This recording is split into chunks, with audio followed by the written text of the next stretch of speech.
Hi Lena, it's great to have you here on the podcast, the first in-person recording. So cool. Nice to be here. Yeah, fresh off the plane from, I think, your first big wave surf competition. How was it? Exactly, yeah. I just had an overnight flight, probably you can see it. It was amazing. Like the competition itself was good, but it was like I did a 15-lesson jet ski training this summer, and this was actually the last lesson was the competition. So it was like up. It was a dream. Sounds fantastic. And before we get into your proper surfing, there's one question that I asked myself during the preparation. When was the last time you half-assed something? It's not really my style to half-ass. That was my impression as well. No, not really. I mean, I don't do everything, but it's also something I struggle with. But usually when I do things, I do dedicate myself full on, which doesn't mean that I don't take rest or I don't take breaks. But I'm quite full on in everything I do. Even the resting you don't half-ass? No, I'm quite serious about it. I'm quite German about it. Yeah, there's the saying. I think the way you do something is the way you do anything. Yeah, very much, You're the impersonation of that. Let's talk a little bit about surfing. Based on my research, you started it when you were 24 years old during a surf lesson in Fuerteventura. And in one of the interviews, you mentioned that you were hooked during your very first session. What was it that got you hooked? Good question, actually, what it was. So when I first started, I think it was autumn. So it was quite a stormy ocean as well, Atlantic, and reminds me much of the surfing I do today as well. It was quite cold, quite stormy, so it wasn't those perfect peeling beginner waves at all. It was survival. And I think something that hooked me, the surf teacher was amazing, was quite good. And also just like being in there, in the power of the ocean, I think that kind of hooked me immediately. So it was also like, even though of course I hardly stood up in my first course, but right from the start it was kind of these very powerful waves. You know, I caught a lot of beatings, I had a lot of scratches, and I think it was this being like out in the elements that caught me right from the beginning.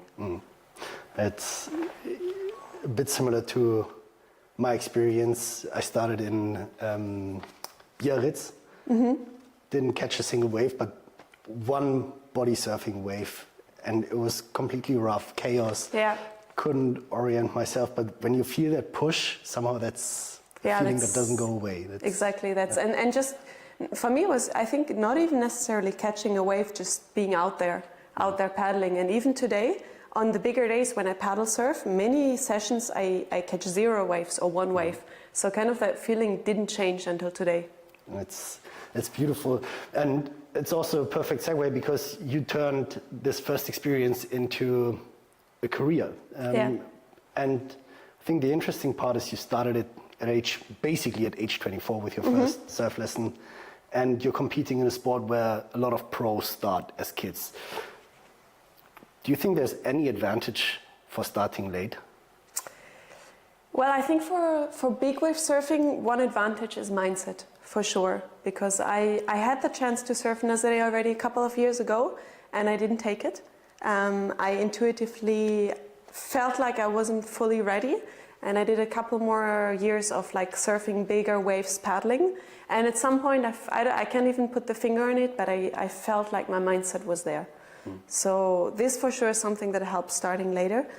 For everything else, I'm not so sure. For me personally, I'm also like, I like to say it, I'm very German, I'm very prepared, I'm very organized, and I build a full career in something independent of surfing. And for me, that gives me a lot of safety. You know, I'm someone, I really like financial stability, I really like safety in the water, but also out of the water.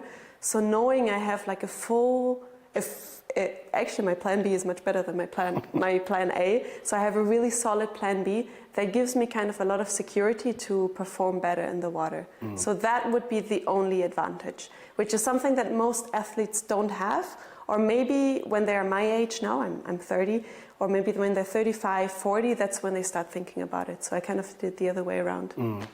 That's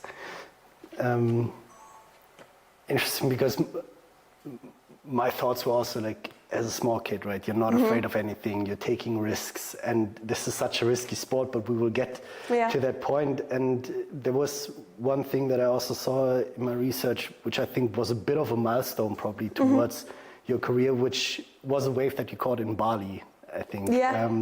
And you say that you were not a good surfer at that point. No, I was a terrible surfer. How did you catch that wave? Just commitment.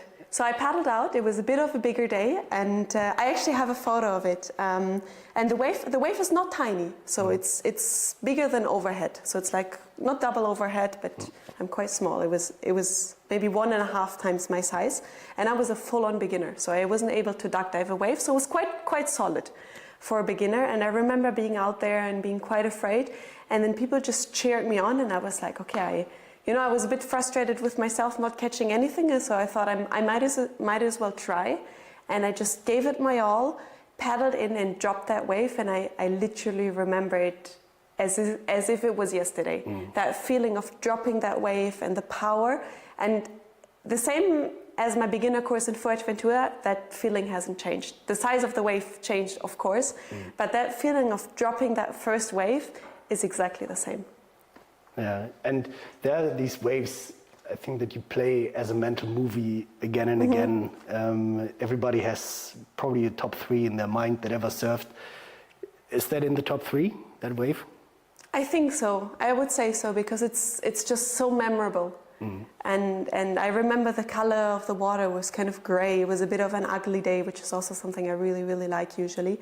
So I remember it very vividly, and also just this instant understanding of like, okay, I think this is something I want to do for the rest of my life. It was instantly clear that this is the way I want to surf. Because there was another question that I had. Did that wave already teach you something about your capabilities that you didn't know you had before you caught that wave? I think so. I think it's or more the enjoyment. I was like, okay, like this is really fun. And I think I want to do that more. I think that was the main thing. For me, the first time I caught a proper wave, I was like, okay, this is a whole different thing than these beginner waves. Like the raw power, the energy that you feel is so much stronger, and that overrides, for me personally, the fear a lot in the water. It's like this enjoyment of it. 100%, yeah. And actually that feeling not of like riding along a wave, up and down and doing maneuvers, which is great fun as well, but actually this moment of just dropping down the wave, it takes a long time, because you're dropping down a mountain. Like, this is just beautiful.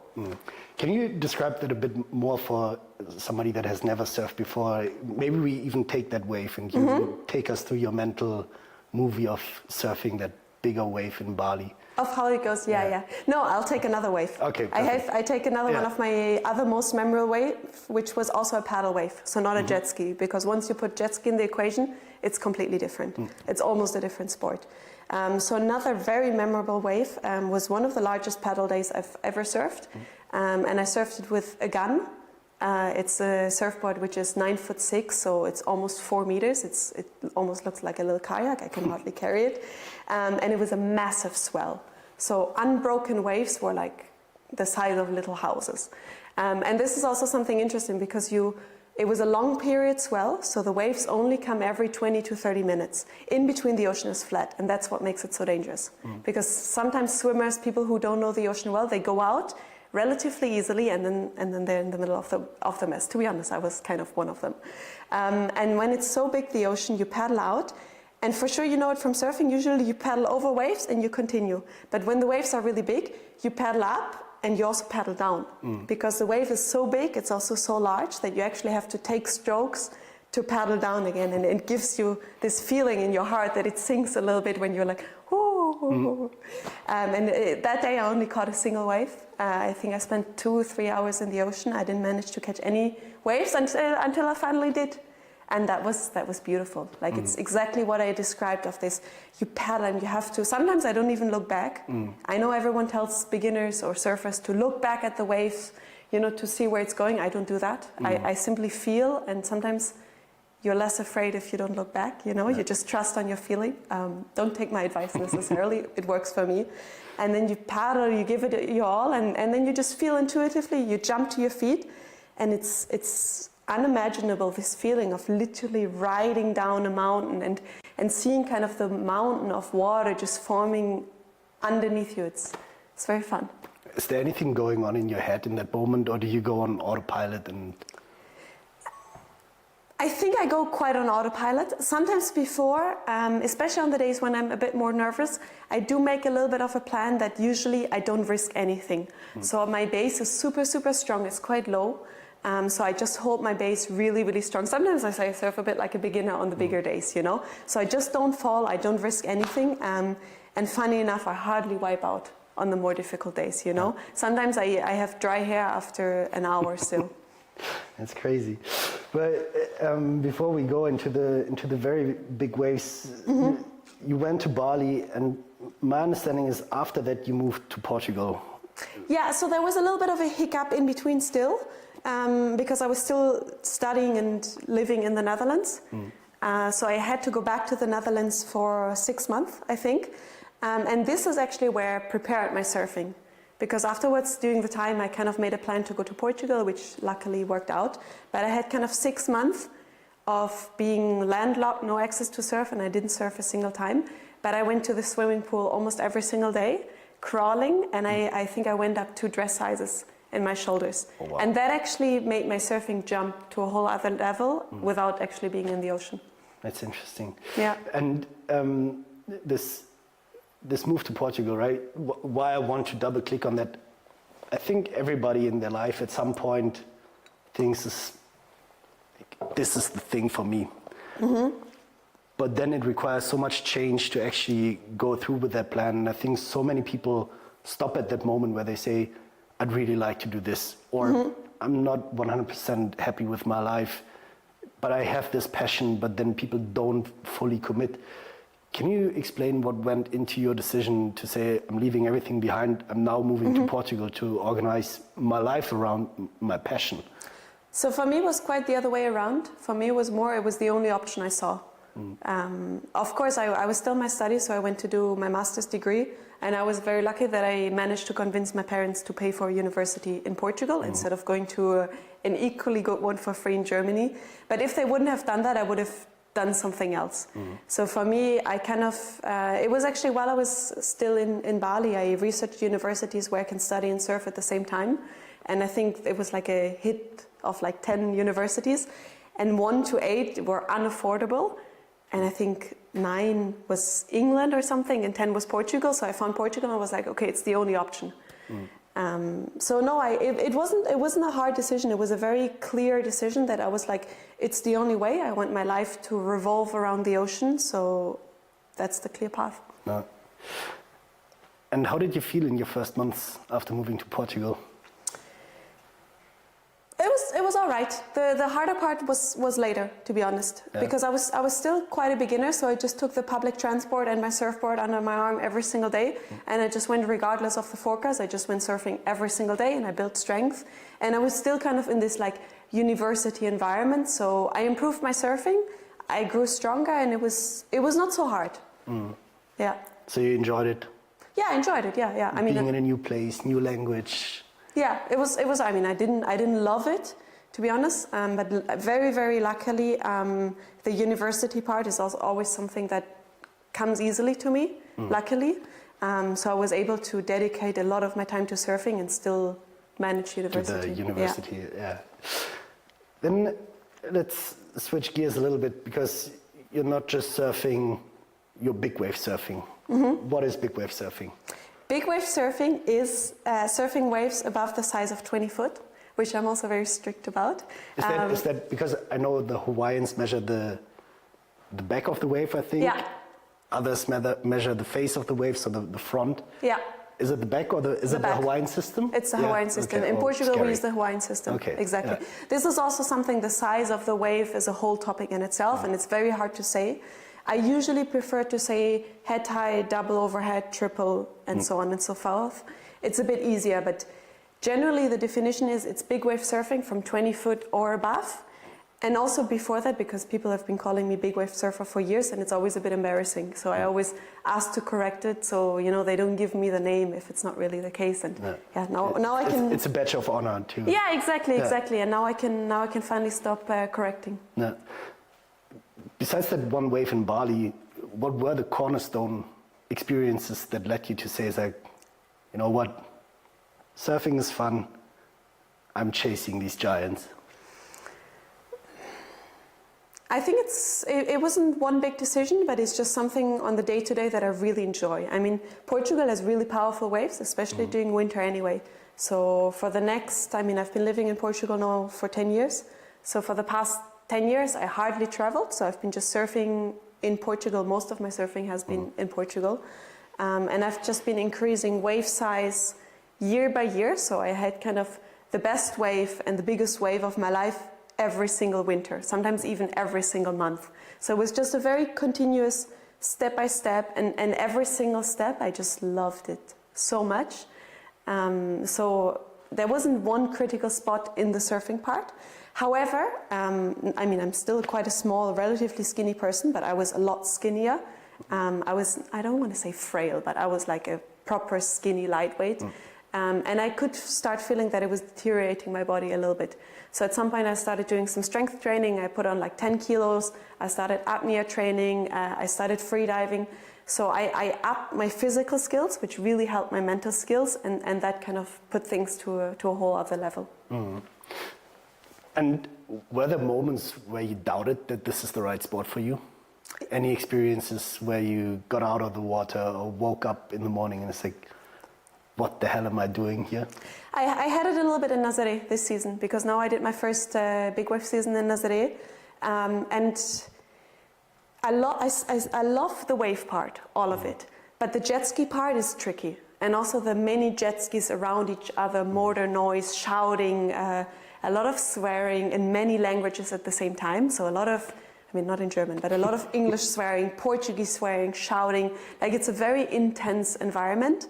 And also because I come from paddle surfing, people had very high expectations. They're like, just put her into waves, she's fine. So I had to kind of stop everyone, calm everyone down. There were some moments where I was like, I'm not sure this is for me. Too hectic, It's just crazy, absolute craziness. And many people are just absolutely crazy. My approach of big wave surfing is very, very unusual. Like, most people are... they have a lifetime of surfing, but most people don't have great apnea skills. Many people are addicted to drugs.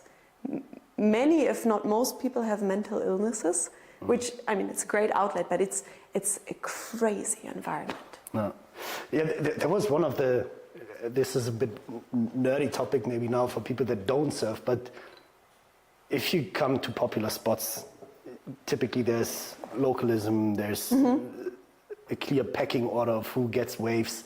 And I always thought when you have these giants, maybe it's more of a community, maybe it's less of that.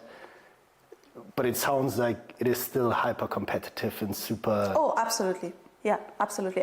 Also Portugal is the spots I usually surf in Ericeira is also very localized. And you put in your time. I put in my time for like 5-6 years. Every single day, like on the rainiest, coldest Tuesday morning in November, if you just show up and you're always there. And especially if you start surfing sizes that some of the locals don't surf, that's kind of when you manage to break in. But it took a lot of time, and Nazaré is no different. And how does it work in big wave surfing? Is there anything like priority or... Yeah, in general, you have the same priority rules, but the same as in every surfing. People drop in.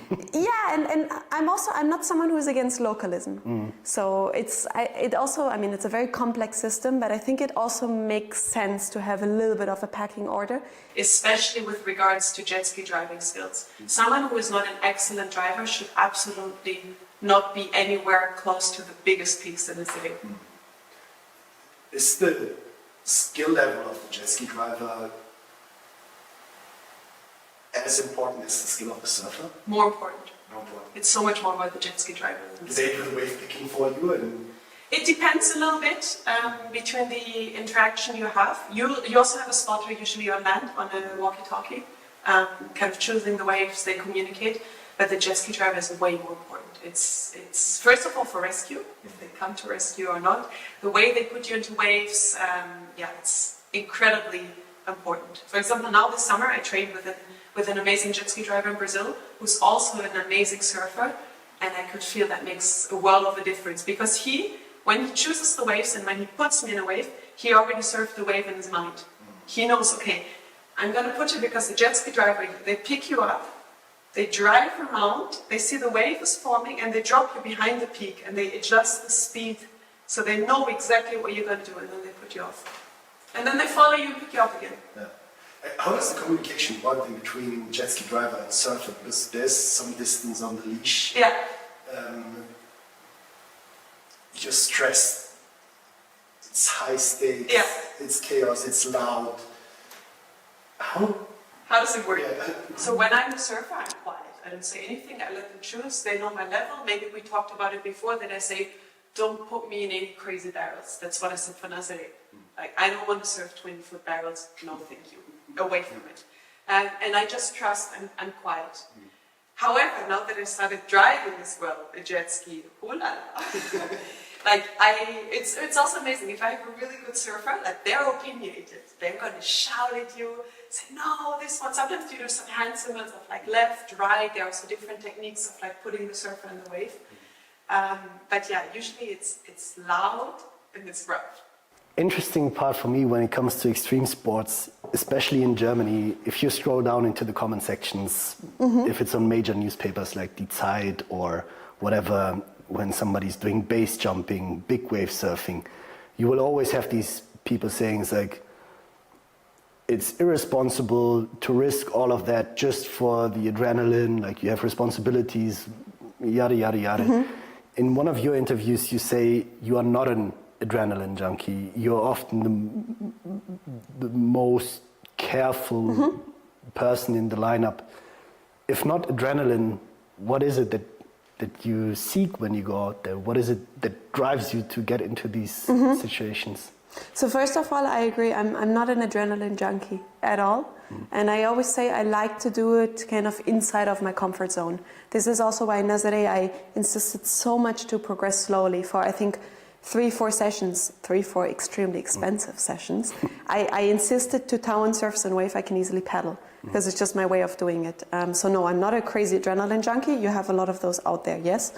I think for me, honestly, it's just the pure joy of doing it. Like I just absolutely love it. It's really fun. No. It goes back a bit to my initial question. If you ever half-ass something, do you think if, I don't know, instead of a surf course, you would have gone skydiving, that you would have tried to do the most extreme version of it? I don't think so, because what I like about surfing is that it's a nature sport. It's very deeply connected to nature. So of course, I mean, I'm very lucky, like Germany is such an outdoorsy country. I got to try a lot of things, and I didn't get hooked on anything else besides surfing until I found freediving, which is very, very different. People think it's complementary, more or less.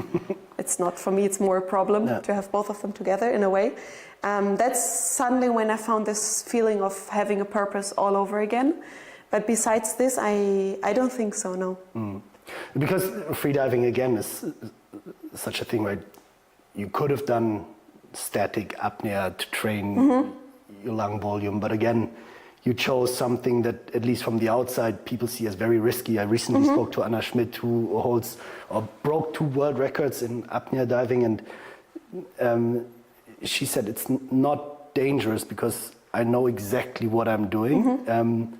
And she says it's not a fight or flight mode in that moment, but it's rest and digest. Oh, I like that. And when we see big wave surfing, I think fight or flight. Like that's what I feel when I'm in the water, at least. And these are polar opposites. Do you feel the same thing? Yes, I mean, I think big wave surfing is more dangerous than freediving. Of course, I mean, you have the problem of freediving that people drown, but if you respect safety protocols, that risk is very close to zero. Whereas in surfing, We have very little fatal accidents, but we have a lot of injuries. I was very lucky; I never injured myself. But yeah, it's more adrenaline. It's a bit more crazy for sure. No. Yeah, but it also supports obviously your surfing because you know how to hold your breath. But coming back to surfing, there was almost like a break in the story, at least the way that I understood it, where you said you got a bit tired of surfing because of the toxic culture, and you yourself seem to operate quite outside the traditional surf culture. Yeah. What do you think is broken about how the surf world works? Well, I have a lot of things to say about this. I think, unfortunately, for me personally, I experienced German surf culture as extremely negative. Now I've been to Brazil, and it's a whole other story. Like, the contest is positive. Like, and even for freediving, I did my first freediving contest this year. I walked in, I did my thing, I walked out with 5 new friends. In Brazil as well. I came as a beginner to the contest, and I left with 3 more friends and connections worldwide and experiences and fun. And in Germany, I only ever did the national championships once, and it was a horrible experience, and I never went back. And I don't have a single friend in the German surf culture. Really? I don't have a single one, and it's very negative to say, but like they're all watching my stories and they never like anything, they never comment anything. And even for my film premiere now, that there were a lot of professional surfers, you can see, you know, they don't support. Like in German we say "gönn," like it feels like they don't want to see each other win. And I don't know if that's a German thing. For sure, it's a little bit of a surf culture thing, but for me, German surf culture is extremely negative, unfortunately. I'm trying my best to change that, to change things up a little bit, but it's hard. It's a lot of resistance. Yeah, because from the outside, surfing is always this hang loose, chill, you're in nature. And when you're in the lineup, it's swearing, it's competitive, it's super individualistic. And only in certain spots you feel this warmth where there's people there say, hey, go take this wave, it's a good one, go have fun. And it's true, I rarely experience Germans in the water doing that or being willing to share it. And I think that led you to step back from surfing a little bit for a while, if I understand that right. And you also have a video called My Story of the Last Swell I Surfed, where I think it's exactly about that. And you say it's a story about growing my comfort zone and about gaining something back I had lost. What was it that you were trying to gain back when you paddled out? Wow. First of all, you did very good research. Thank you. That was the video I made. It's kind of a very important story to me because it's exactly what happened, that I just grew tired of surfing, which is crazy, you know, like it's such a privilege starting surfing late in life, and suddenly it's my career, and I gained my salary from surfing, and I grew tired of it. Of course, I was very lucky. I started freediving in the meantime, and my sponsorships are not exclusively focused on surfing. So luckily, my sponsors are okay if I do freediving content instead, to a certain degree. And I was a bit tired of the town I live in, Portugal, of surf culture in general. Like, it just felt so negative, and no one was like cheering for each other. No one was. I feel like every win I had a lot of jealousy around, which is just tiring and it's frustrating. Even already that whole year, I was surfing quite little and I was freediving a lot. So in terms of creating content and my sponsorships, it was working well. But still, I still was a little bit frustrated. So I had the opportunity to spend the winter in Madeira, which is a little island in the Atlantic, part of Portugal as well. And I just went. I was so excited to just get out of there. And it's also the first winter I did not spend in Nazaré, which is where I did most of my surfing. So I packed my freediving gear principally, and also a couple of surfboards. And I wasn't diving much, and I was surfing extremely little. And I mean something like once a month, twice a month. So really extremely little. But then I brought my gun, the one I explained, my huge surfboard, which was a pain in the ass to take it on a plane. A lot of charming convincing with the airline. And I saw kind of like a swell coming, very much towards the end of my stay there, and I was like, okay, I could feel some excitement growing in me that I really wanted to surf that swell with my surfboard. And suddenly, kind of the circumstances all aligned, and I managed to surf that larger swell, and it was just beautiful. Like it's a spot where you have to paddle for almost a kilometer to get to the wave. And when you paddle out, you don't see the wave. It's very unique. You paddle from the back of the wave. So it's a bit scary. You jump in the ocean, you don't know what you're expecting with like a helmet and the safety gear and the massive surfboard. But it was so, so beautiful to just jump out in the ocean and paddle by myself. I didn't know anyone. I'm not even sure there was anyone else in the water early morning already. So it was kind of like all of the factors I really, really like that just aligned, and I just fell in love all over again with surfing, and especially with bigger wave surfing. I was like, you don't have to be in the hustle, you know, you don't have to do that. You don't have to do that way of surfing. It's totally fine to just not go. And that specific way of surfing more powerful waves, I was like, yeah, I do really like that. Did that experience change how you approach things? Maybe also what you try to block out, or how you go about your surf career in general? Yes, I think it made it more clear. But I'm someone, I have zero FOMO. You know, I have zero fear of missing out. I surf relatively little even. Like, if I don't feel like it, I'm not going. And of course, it's a privilege, like living close to the ocean, but I don't have to surf every day. If I don't want to, I don't go. If it's crowded, I don't go. I go freediving, I go do something else. So when I do go, I really like it. Yeah. And I think that you have this principled mindset. It's not just visible in that, but you mentioned that you, for example, turned down 2 or canceled 2 sponsorships because the values didn't align. Yeah. How do you make the economics work of living that lifestyle? Because you're also pursuing a PhD, or you are living on a PhD salary, the way that I understand, plus the sponsorships. And big wave surfing is expensive, right? Nobody's charging you the entry ticket for the ocean, but the logistics around it is the expensive part, I would assume. So it's a lot of management, and yes, one of the sponsorships I turned down, it was a hard one to turn down because it would have been the best paid one, but it was an alcohol brand and I don't drink. So I was like, just, you know, I just can't, unfortunately. Like, I had this feeling in my stomach and I was just like, I mean, I don't have anything against drinking alcohol, but I just don't do it. And they didn't have an alcohol-free beer, which I do drink a lot. And I just said, unfortunately, I just can't, it doesn't agree with my values. So how do I make it work? A lot of management, a lot of attention to details. So I was on a scholarship for a PhD, I'm not anymore. And at the same time, I did a lot of social media work and brand sponsorships, which I wasn't allowed to do at the same time as the PhD. So I kind of paused the scholarship in between, wrote all of my invoices very quickly, and then I kind of, you know, spread it out over the next couple of years. And now the scholarship ended, and I'm about to finish my PhD in 1.5 months. Congratulations. Yeah, well, let's see. Still some work has to be done. And now, actually, I'm full on focusing on getting a couple of new sponsorships to do a full season in Nazaré next winter because it's crazy expensive. Yeah. How I financed it last year was kind of with a film, so I made a really large media project out of it. Because it's easier to gain sponsorships with a media project. Yeah. And I want to stay on the PhD a little bit, because looking at it again, where you can do bachelor, you can do master, the way almost everybody does it. Why that PhD? Why that extreme again? Good question. Sometimes I regret taking that decision.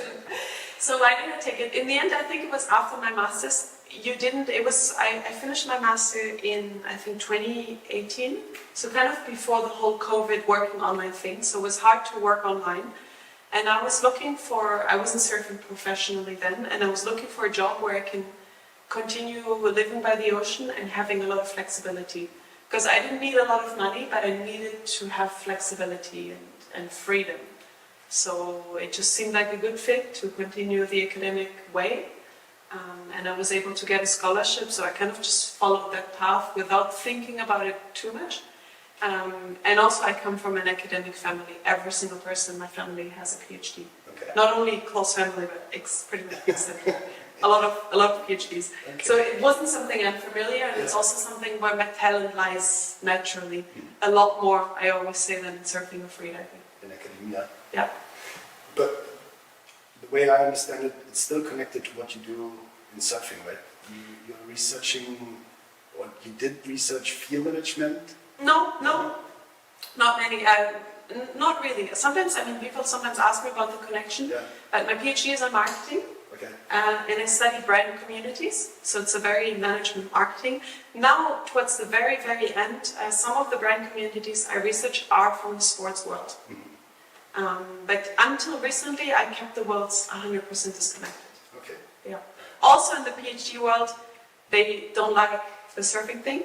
Yeah. They don't like that I have a life outside of the PhD, and vice versa. I also wasn't so sure, so until very recently, I kept the worlds apart. Okay, and what is your research about now? My PhD research? So it's, if you want to know in detail, so it's within marketing and it's within the field of brand communities, and I'm doing it, instead of doing a dissertation, I'm publishing 3 independent papers. So I'm aiming for actually top level journals. One is submitted, one is about to submit, the third one is going to be published after the PhD. And I'm studying different aspects of brand communities. One is kind of reconceptualizing the entire field in literature. One is focusing on the tensions in brand communities. And the third one may be about the connection of brand purpose and brand community. I was listening to a podcast yesterday, and the guest said one of his favorite questions is the following. I'm going to say it in a second, and I thought it's perfect for this conversation. His favorite question is, who are you and who can you be in the future? Because you wear so many hats, right? Professional athlete, apnea diver, PhD candidate. What else will we see from you? Who will you become? I always, since years, I always say I hope that things stay exactly the way they are and just develop naturally in the same progress, because you probably notice now I'm not really into the crazy large steps, but I'm very much into continuous improvement.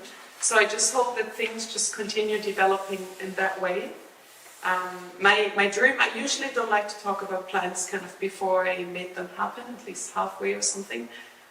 But I'll just put it out. My big dream or plan for next season is to found my own big wave team, which kind of brings the two worlds a bit together, because managing or creating a big wave team is not so, it's about athleticism as well, but it's also about management. It's like managing a small company.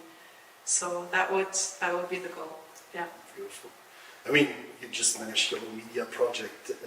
There's just so much going on in your life, and I wonder how much of that big wave surfing, like this preparedness, right? I read that you prepare your car every night before you go to surfing. It gives you peace of mind and all that. Are there other lessons that you transpired from big wave surfing into your professional career, into your professional life? Oh, a lot. For example, I think it's, you gain a lot of confidence. Like if you go into a meeting room with a board of directors, it's never going to be as scary as a 20-foot wave behind you, I think it gives you a lot of confidence, and it puts things into perspective a lot. It also gives you a sense of what is a real urgency. I don't know, if people want to be mean at you, if people want to intimidate you, no manager will ever be able to intimidate me as much as some of the people in Nazaré have, because they have real power over you, if they're the jet ski drivers or something like this. So it's trapped out of their mind, big wave surfer. Exactly, and it's a small world, you have, especially as a newcomer, and it's not so easy. Yeah. So it gives you a lot of confidence. It puts things into a perspective a lot, and it also gives you purpose. The other thing that I wondered about when looking at all these different worlds that you're connecting is, again, this methodological approach to things, but then throwing yourself into chaos, and not everything will always go right. What happens to you when things don't go right? What is your mental model then? How do you handle these situations? Interesting, because usually things go right, I have to say. No, I mean, of course, like I always say, the dots connect in hindsight. So many things where I'm just naturally drawn to do that I don't really know why, and they make sense in hindsight. For example, learning Portuguese. Like surfing in Nazaré and also in Brazil right now, without speaking fluent Portuguese is impossible. Unless, I mean, of course, if you have more finances, maybe it's easier. Or for example, I took the captain license, so now I'm allowed to actually legally drive in and out of the harbor with a jet ski. All of those things that just, you just have an interest in something and you just follow it. At some point they will make sense. This definitely is one thing. Is it a lot of intuition? I think it's a lot of intuition. It's a lot of intuition. It's a lot of planning also, I love my lists. My Excel sheets, and you just write it down, and it's a big, messy project, and you just break it down into small, achievable steps. Like it's not rocket science, and you just follow through with it. And another thing is also like I don't aim for big, specific goals. For example, for my first season of Nazaré, I didn't even have a goal of necessarily surfing a huge wave. I said I want to experience it safely, I don't want to get injured, I don't want to have a traumatic experience. That was the only goal I had. And then everything else was like playtime. That's great. And yet you say that when a big swell's coming, it's hard to sleep the night before. Yeah. What is going on in your head? I don't sleep much anyway. I mean, I'm with that schedule, it's no surprise. Yeah, I mean, I'm getting much calmer now, but also I'm someone I naturally have very high levels of energy. So usually I wake up naturally around 4 or 5 in the morning, but I also go to bed at 8 or 9. But of course, if something good happens the next day, it's just positive excitement, and that doesn't even have to be a big swell. If it's a big swell, for sure, I will be. If the alarm is at 5, I will be up at 4 naturally. But also if I go hiking the next day and my backpack is already packed and I'm just excited, it's going to be the same. Okay. Because for me, it's fear. I was in South Africa, the guy that I was surfing with said, tomorrow we're going to go to a wave that might be out of your comfort zone. I couldn't sleep the night before, and I was picturing everything that could also go right, but also could go wrong. Yeah. And when I was preparing for this interview, obviously you are a free diver, and you also mentioned that you're not necessarily scared of being held down under the wave because you know how to hold your breath. Is there anything that scares you? Yeah, I mean, I prepare as much as I can in terms of also equipment. I wear really good wetsuits. I don't put on a wet wetsuit in the morning. Like, I try to make it as comfortable and as well prepared as I can, and that also means packing my backpack so there's no chaos. I really don't like chaos. I don't like crazy change of plans before, so I prepare as well as I can, but of course I'm afraid of the water as well.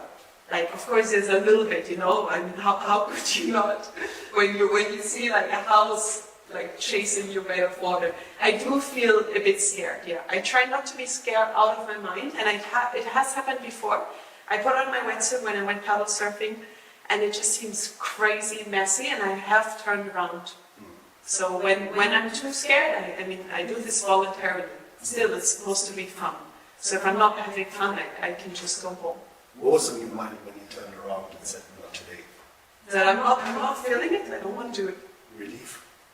Yeah, no, it's more like a somber understanding of like, okay, it's just not meant to be, and it's also like, especially women, with all people, we feel different, at different days during the month, and sometimes you're just not feeling it. No. Sometimes you are feeling it.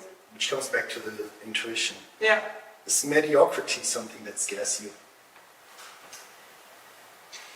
Probably secretly, yes. I would say probably publicly. I always say I don't have these big goals, but I do have extremely high standards at myself that I like to hold myself against, also towards other people, to be honest.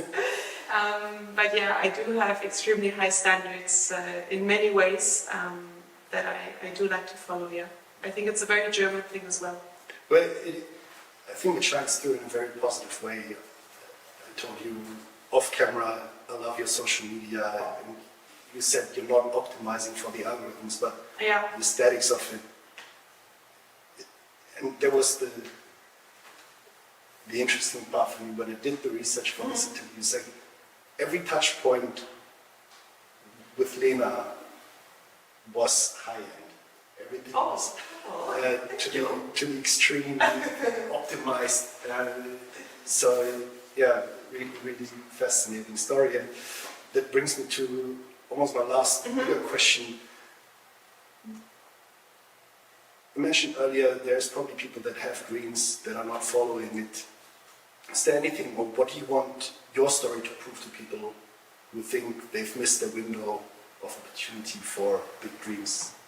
Well, there is no window, I think. I mean, no, there's no window. I think, I mean, there's many, people always ask kind of, what's your message? What's the message you want to pass? I don't want to pass any message. People can take whatever the message they want to get out of it, you know? If people want to get the message, you can realize your life dream at the age of 30 or 40, 50, 60, 70, 80, take that message. If the message is, I'm going to start a beginner surf course, you know, do that. Something I would love to do more in the future, and that I'm actually building some steps towards, some administrative bureaucracy steps, is I would love to have an association to actually not empower inspirationally, but actually empower in terms of action more people to achieve their dreams in a way that is very life-changing. What I took away is definitely the baby steps. Baby steps. Setting realistic goals that you can probably also overachieve, which makes the entire thing even more enjoyable. But yeah, that almost brings us to the end, which I always like to end with a rapid fire Okay, go for it. session. The question I ask everyone, you get to have dinner with a marine animal. You don't have the animal, you can speak the animal's language. Which animal is it and why? Orca. Because they're grumpy, and I also like showy animals, but they seem intelligent, they're grumpy, so 100% orca. Someone tells you you can only keep one, the PhD or big wave surfing. Of course, big wave surfing. No doubt. Good. I'm just pulling through with the PhD because I started. All right. Which wave is on your bucket list? It was Ita Quartiara, but then I surfed it 2 days ago. So you need a new bucket list. Yeah, there's one in Ireland I would love to surf. One more? Yes. Nice. Hawaii? Not so much, because I really don't like crowds, but I'm sure it's going to happen sooner or later. What's your worst experience in the water? Being dropped in several times with an attempted threat to life by a local, and I had to make a police report. Your best experience in the water? So many. So many. Freediving, cave diving, freediving in the canyon of Nazaré, surfing, I don't know, luckily I could name a new best experience still almost every month. That's beautiful. Yeah. And talking about beautiful things, besides your own social media channel, what do you think are the best surf-related social media channels out there? People worth following? People worth following. To be honest, I don't follow many surfers on social media. My social media feed is mainly Pokemon. I'm sorry, I don't know. Follow some, I don't know, there's some, I'm not a huge AI fan, but there's some amazing AI of like realistic Pokemon. Like, those are really good. Okay, no surfing and Pokemon. Fantastic. Thank you so much, Lena. Amazing, thank you. We have to turn on the camera again because there was something when we chatted before having the interview, something that you, or I asked you what are the topics that we talked enough about, and you said everybody always asks you about feminism and surfing and that you have a particular view on that. Yeah. I still have to ask, what is that view? So that view is two things. First of all, most people ask me about feminism without understanding feminism. Because I'm so tired of this, like, okay, it's a women's thing. No, it's about choice. Because many people start with the bikini pics and whatever, you know. Like, you can be a feminist and surf in a thong. Totally fine, nothing against it, not what I do. But this is the one point that always gets me angry. And the second thing is about, like, people ask me, what do you think about sexualized surfing? Kind of women being portrayed as this. And in a way, sometimes it reinforces exactly that by only asking me that. Because no one ever asks a man about, like, how do you feel surfing as a man? You know, and I feel like as an athlete, I want to talk about the wave and the performance. And by only asking me about my women's perspective on surfing, you're actually reinforcing exactly the problem. Yeah, that makes sense. Yeah. One other question that just came to mind that I wanted to ask earlier. When you said that there's this envy almost from the outside, do you think this is also just a side effect of being successful? I don't know. Sometimes I wonder. Probably in a way. You know, no one seems to be very jealous of my PhD. Maybe I don't make it look that great. Maybe it is, and of course it's the same old story. People don't see the difficulties in between all of this. For example, I had a year of COVID. I had long COVID for a while. I had a lot of things happening. I saw the police report. In the meantime, I also had a stalker who was camped out of my house, outside of my house for like 1.5 years. There are many difficult things that people don't see, so of course it's easier to be jealous. But I do feel like the surfing industry is especially nasty, because in freediving I don't have that. Maybe it's because there's limited budgets available and everybody's fighting for the For the small thing, it could be, and also it's a very sexy sport.